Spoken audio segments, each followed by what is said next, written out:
ओम शांति बाबा। बाबा ओम शांति। आज 5 दिसंबर 2022 की मुरली है।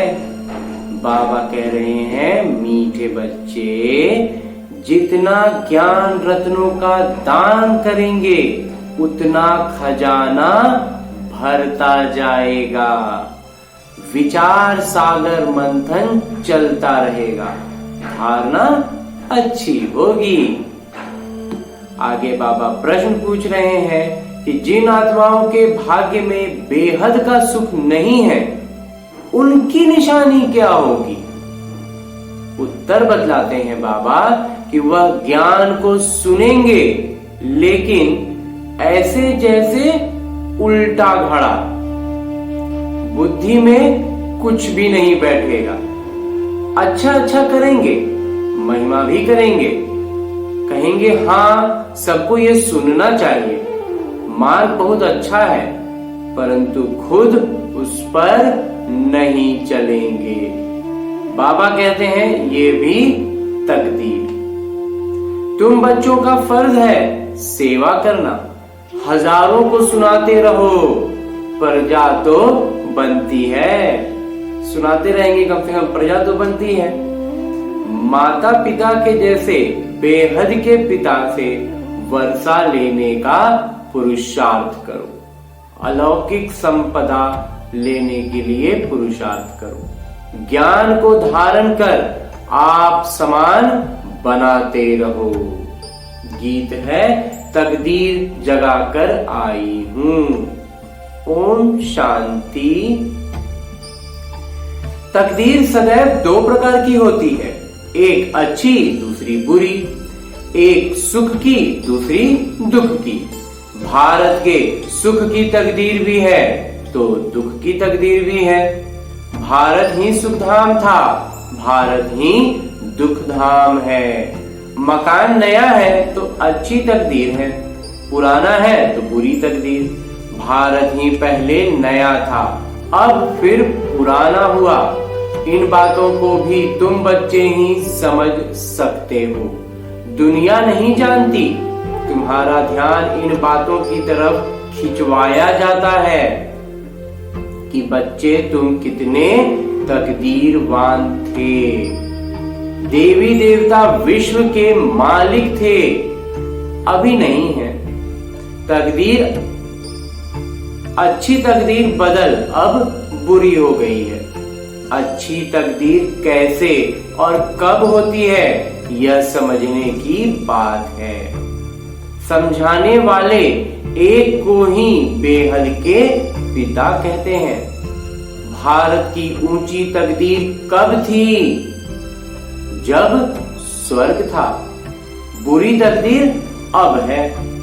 गाते भी हैं कि हे पतित पावन, आकर हमारी पावन तकदीर बनाइए। भारत पावन था तो जबरदस्त तकदीर थी। अभी वही भारत पतित है क्योंकि विकारी है। विकारी और निर्विकारी दोनों होते हैं। हम अगर इस समय निर्विकारी बनेंगे तो देवता बनेंगे। अब बाबा को बुलाते रहते हैं, कुंभ के मेले पर भी जरूर गाते होंगे, पतित पावन सीताराम। पतित पावनी नदी तो है नहीं, तो मनुष्यों की जब तकदीर बुरी होती है तो कितने पत्थर बुद्धि हो जाते हैं। नदी को पतित पावनी समझकर नहाते हैं। दुख और सुख का यह खेल है। दुख कौन देता है और सुख कौन देते हैं? दोनों के चित्र बहुत नामी ग्रामी हैं। सुख के लिए परम पिता परमात्मा को याद करते हैं कि हे दुख हरता सुख करता। तो इससे सिद्ध है कि बाबा कभी दुख नहीं देते। वो लोग समझते हैं कि भगवान ही दुख और सुख दोनों देते हैं। पाई पैसे की बात भी कोई समझते नहीं। अभी तुमको बाबा ने पारस बुद्धि बनाया है, बुद्धि का ताला खोला है। तुम जानते हो सृष्टि चक्र फिरता रहता है। सृष्टि पुरानी होती है तो उसमें दुख है। अभी तुमको 3 आंखें मिली हैं, ये नेत्र भी खुलता है। तुम सबको समझा सकते हो, जबकि गाते हो पतित पावन आइए, फिर नदी पर क्यों आकर बैठे हो। लोगों को ये बात समझा सकते हैं कि जब पतित पावन को बुलाते हैं तो नदी पर आके क्यों बैठे हो। यह यज्ञ तप आदि करना, वेद शास्त्र आदि पढ़ना सब भक्ति मार्ग है। बाबा कहते हैं मैं इनसे नहीं मिलता हूँ। जब तुम्हारी भक्ति पूरी होती है तब मैं आकर सद्गति देता हूँ। योग का भी ज्ञान चाहिए, पावन बनने के लिए भी ज्ञान चाहिए। शास्त्र पढ़ने से तो पावन बनने की बात ही नहीं। शास्त्र पढ़ते हैं तो वहां पावन कहाँ बनते। शास्त्र पढ़े और ज्ञान तो बढ़ा, लेकिन पावन होने की, पवित्र होने की तो बात ही नहीं होती। विवेक कहता है कि भारत जब पावन था, संपूर्ण निर्विकारी था, तब धनवान भी बहुत थे। ऐसे धनवान और पवित्र किसने बनाया। क्या गंगा स्नान करने से बने या शास्त्रों को पढ़ने से बने। ये तो तुम करते ही आए हो, फिर भी पुकारते हो कि हे पतित पावन आइए। जब पतित दुनिया का समय पूरा होगा तब ही पतित पावन बाबा आकर स्वर्ग की स्थापना करेंगे। पावन दुनिया है सतयुग, पतित दुनिया है कलयुग। तो यह कोई समझते नहीं है कि पतित पावन एक ही परम पिता परमात्मा है। गाते हैं पतित पावन सीताराम, उसका अर्थ भी बाबा ही समझाते हैं कि सभी सीताओं के राम एक ही परमात्मा है। कहते हैं सबका दाता राम। दाता क्या, यह भी नहीं समझते हैं। बाबा समझाते हैं सबके दाता राम तो एक निराकार ही है। बुद्धि को बिल्कुल ताला लगा हुआ है, बुद्धि में बैठता ही नहीं है। सतयुग में सब पारस बुद्धि है, नाम ही है पारसनाथ, पारसपुरी। तुम बच्चे भी इस समय पारसनाथ बनते हो। आत्मा स्वर्णिम युग की बनती है, अभी लोह युग में है, लोहे के युग में है। अभी बुद्धि भी लोहे में फंसी है। स्वर्णिम युग में बुद्धि सुख उठाती है। जब स्वर्णिम युग होगा तो बुद्धि सुख उठाएगी। अभी लोहे युग में है तो बुद्धि दुख उठाता है। मनुष्य विष के पीछे हैरान होते हैं। पवित्र बनने में देखो कितना हंगामा करते हैं। गाया भी हुआ है कंस, जरासंधी, दुशासन, पूतना, शूर्पणखा के सब क्या थे, पति। यह सब बीती बातों का गायन, जरूर संगम का ही गायन है। हर बात संगम की ही गाई जाती है।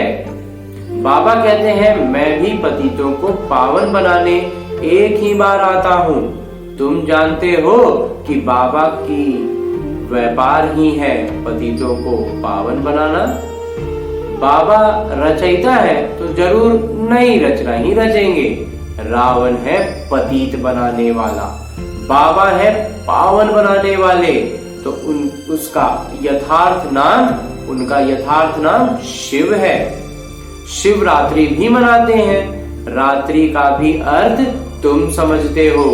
बाबा आएंगे तब जब भक्ति अर्थात रात पूरी हो, दिन होना है, दिन होगा। अब बाबा कहते हैं बच्चे पावन बनो।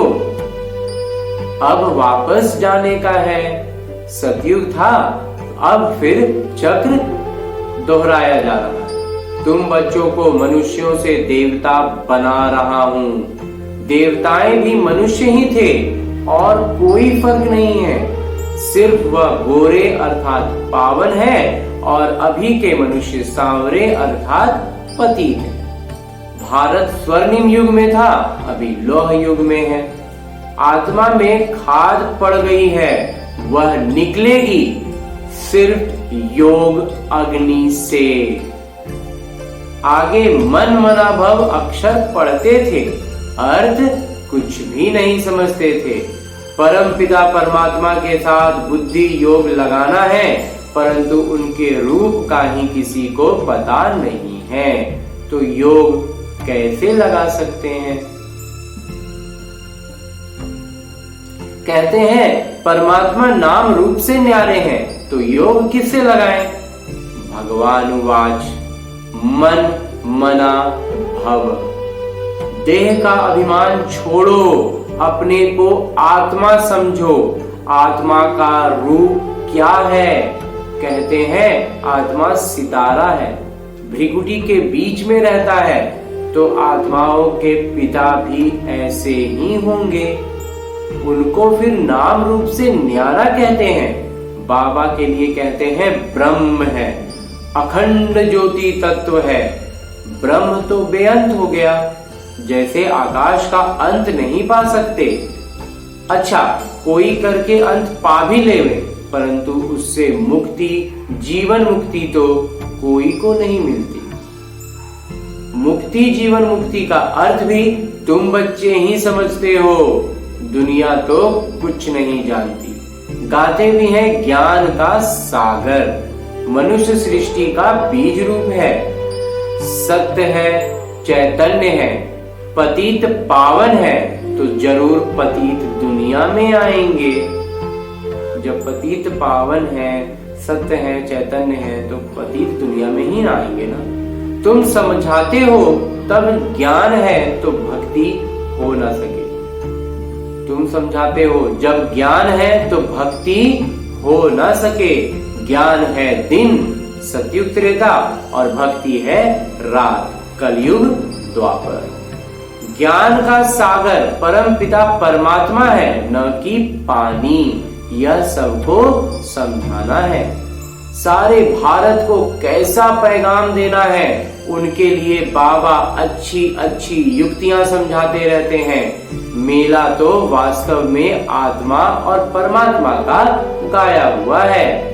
परमात्मा तो एक ठहरे, परमात्मा सर्वव्यापी है, यह कोई हिसाब नहीं बैठता है। ऐसे बाबा ही आकर सबको दुख से छुड़ाते हैं, दुख में सिमरन सब करते हैं, कितनी रड़ियां मारते हैं। पूछो यह कब और कब से करते आए हो? कहते हैं परंपरा से। फिर पावन तो कोई हुए नहीं, अगर परंपरा से करते आ रहे हैं तो फिर तो पवित्र पावन तो कोई हुए नहीं, लेकिन पतित होते जा रहे हैं। तुम्हारी बुद्धि में अब सारा ज्ञान भरा हुआ है। ज्ञान को कहा जाता है ब्रह्मा का दिन, विष्णु का दिन नहीं कहते, क्योंकि ज्ञान अभी ही मिलता है। दिन प्रतिदिन बिंदुएं निखर कर आती जाती हैं। जीवन मुक्ति भी है क्षण की बात। फिर कहते हैं ज्ञान का सागर है, कितना भी लिखते जाओ अंत नहीं आएगा। बाबा जब समझाकर पूरा करते हैं तो फिर इम्तिहान भी पूरा हो जाता है। शुरू से लेकर कितना सुनते आए हो, गीता तो बिल्कुल छोटी बना दी है। कितनी ज्ञान की बातें हैं, समझाना भी बहुत सहज है। बरोबर सतयुग में एक धर्म था, अभी तो कितने धर्म हैं, कितना हंगामा है, आपस में ही हंगामा हो गया है। एक धर्म था तो लड़ाई आदि का नाम ही नहीं था, सुख ही सुख था। चक्र का राज बुद्धि में है, बच्चों को समझाया हुआ है कि तुम 84 जन्म कैसे लेते हो। चक्र घूमता रहता है। अभी तुम तमो प्रधान से सतो प्रधान बन रहे हो, योग बल से। तुम अभी आस्तिक बने हो, त्रिकाल दर्शी भी बने हो।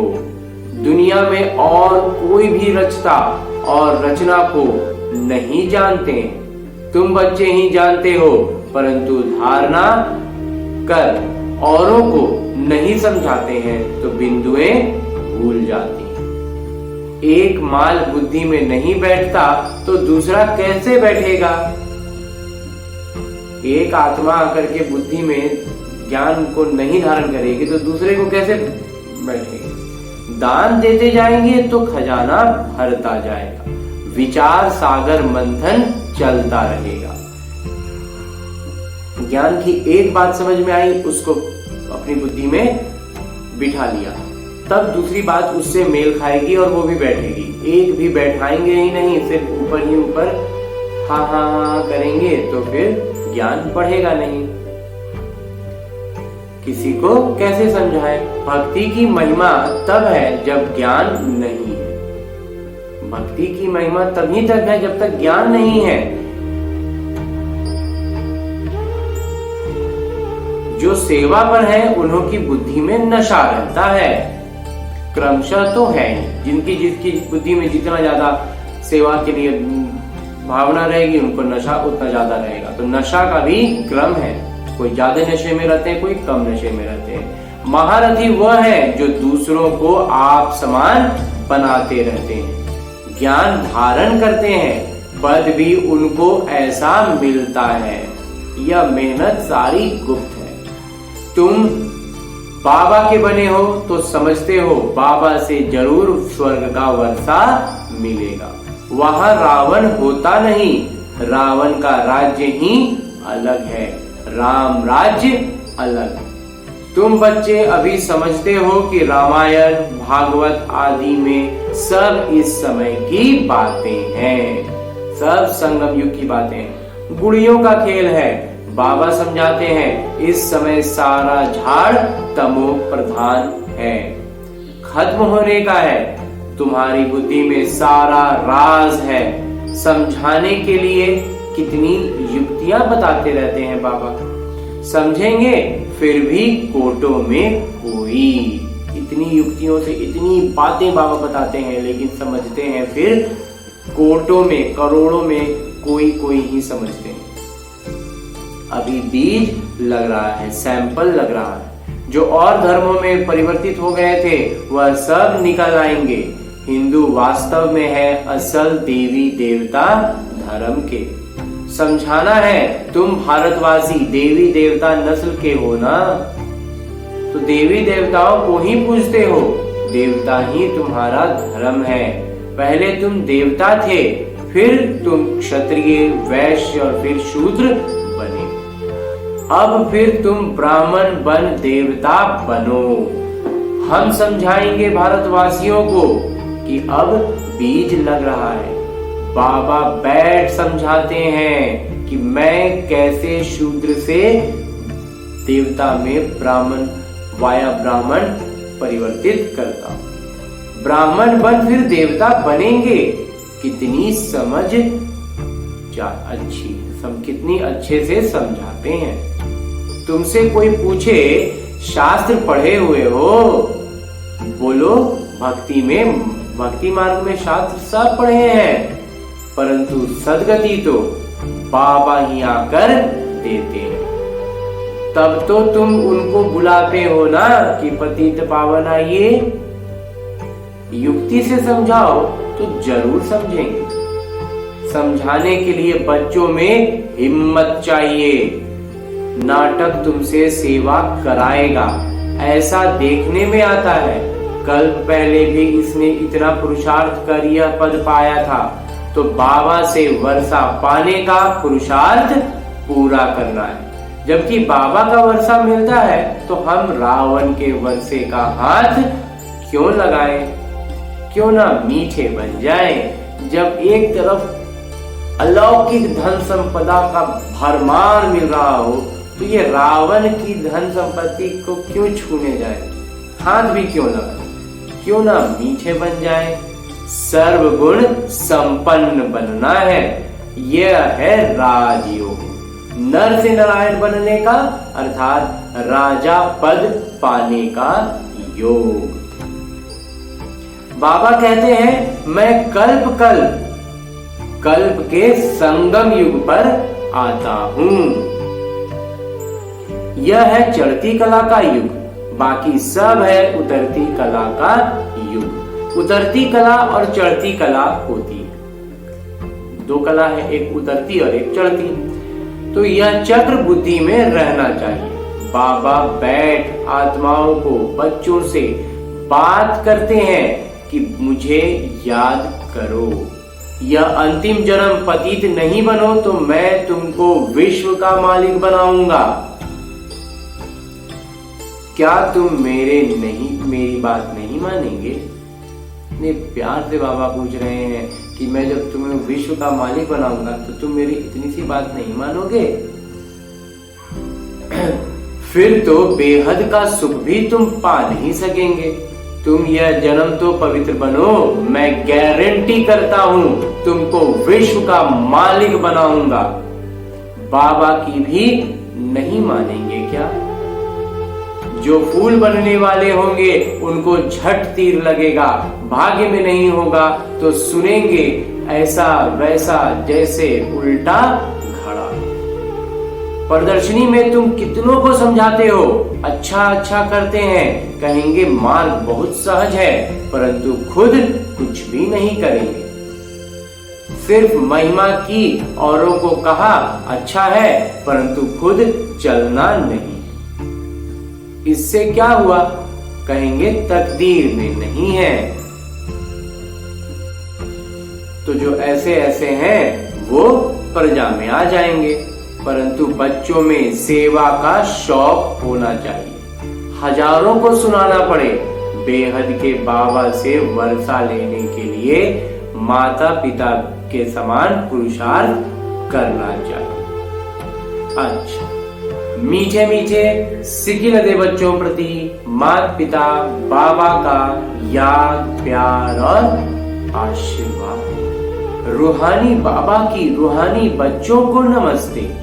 हम रूहानी बच्चों की ओर से रूहानी बाबा को याद प्यार और प्रणाम।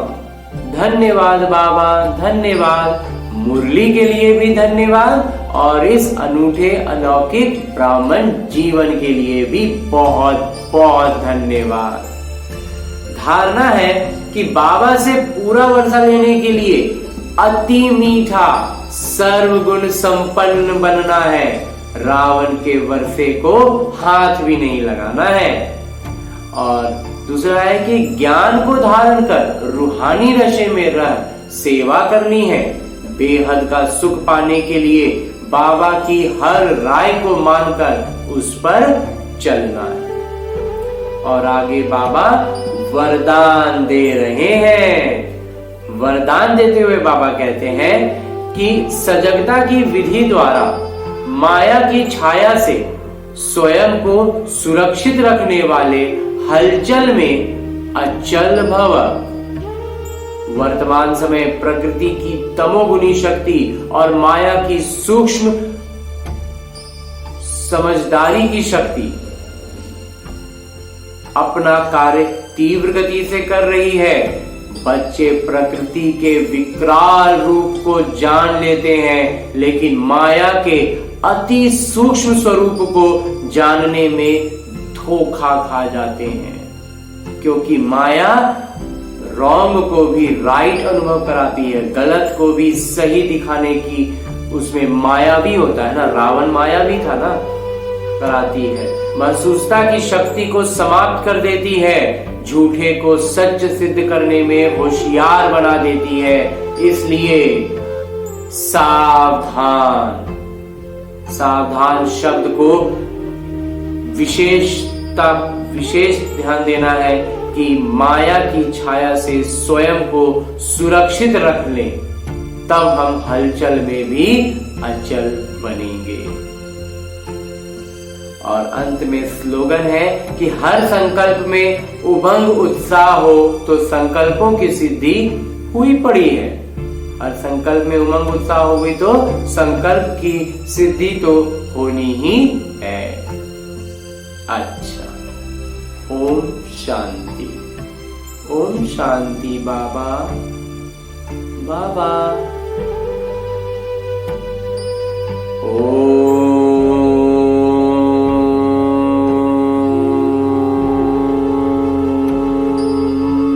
शांति।